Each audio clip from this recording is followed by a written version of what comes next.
Oman के तट से करीब 80 नॉटिकल माइल्स दूर समंदर के बीचों बीच एक भारतीय जहाज अचानक पानी में समाने लगता है। चीख पुकार मचती है। 14 भारतीय नाविकों की जान दांव पर लग जाती है और आनन फानन में अमेरिकी नौसेना यानी यूएस नेवी हाके ओमान प्रशासन और कई इंटरनेशनल मर्चेंट वेसल्स को रेस्क्यू के लिए उतरना पड़ता है। यानी ओमान प्रशासन यूएस नेवी साथ मिलकर इन 14 भारतीयों की जान बचाते हैं।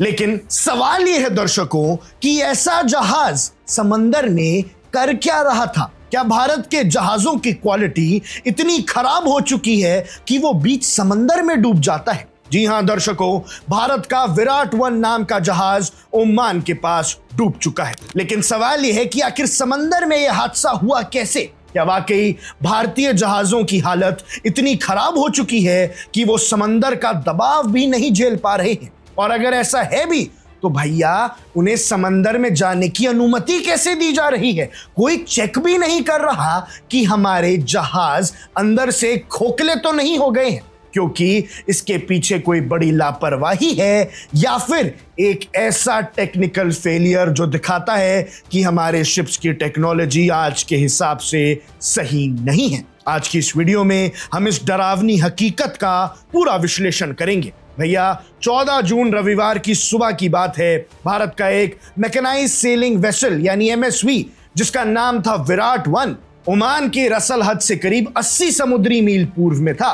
तभी अचानक इसके इंजन ने काम करना बंद कर दिया। जी हां दर्शकों, इंजन फेल हो गया और इंजन फेल होते ही जहाज बेकाबू हो गया और उसमें समंदर का पानी भरने लगा। अब गौर करने वाली बात यह थी कि भैया एक इंजन फेल हो गया और ना तो कोई और इंजन का ऑप्शन था, ना कोई सेफ्टी का ऑप्शन था। ये जहाज के अंदर ये 14 लोग अपनी ही जान बचाने के काबिल नहीं थे। वो तो शुक्र है यूएस नेवी थी, ओमान का प्रशासन था कि इन 14 लोगों की जान बच गई, वरना इतना कम टेक्नोलॉजिकली इक्विप्ड था ये जहाज कि अगर देर होती यूएस नेवी को आने में तो ये 14 भारतीय मर जाते। और फिर भारतीय सरकार क्या कहती? हालात इतने बेकाबू हो गए थे कि जहाज धीरे धीरे डूबने लगा था। 14 भारतीय क्रू मेंबर्स की जान खतरे में थी। संकट की इस घड़ी में अमेरिकी नौसेना ने तुरंत मोर्चा संभाल लिया।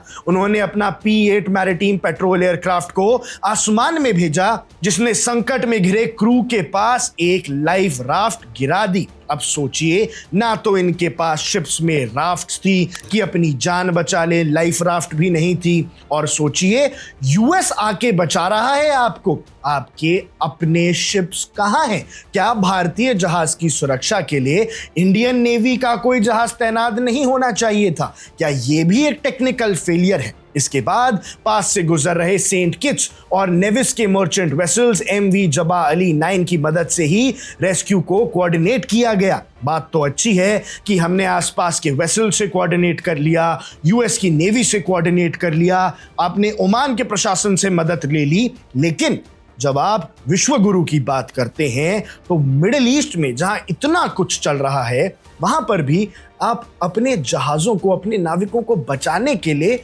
कोई टेक्नोलॉजी तैनात ही नहीं करते हैं। भैया इस पूरे हादसे पर मस्कट में मौजूद भारतीय दूतावास यानी इंडियन एम्बेसी ने तुरंत अपडेट जारी किया। दूतावास ने कंफर्म किया कि ओमान अथॉरिटीज के साथ मिलकर सर्च और रेस्क्यू ऑपरेशन चलाया गया। राहत की बात यह है कि DGS यानी डायरेक्टरेट जनरल ऑफ शिपिंग ने साफ कर दिया कि सभी 14 भारतीय नाविक पूरी तरह सुरक्षित हैं और उन्हें बचा लिया गया है। लेकिन स्ट्रेट ऑफ होर्मुज जहां रोज हमले हो रहे हैं, वहां एक जहाज, उसके पास एक जहाज का इंजन फेल हो जाता है और वो इस वजह से डूब जाता है।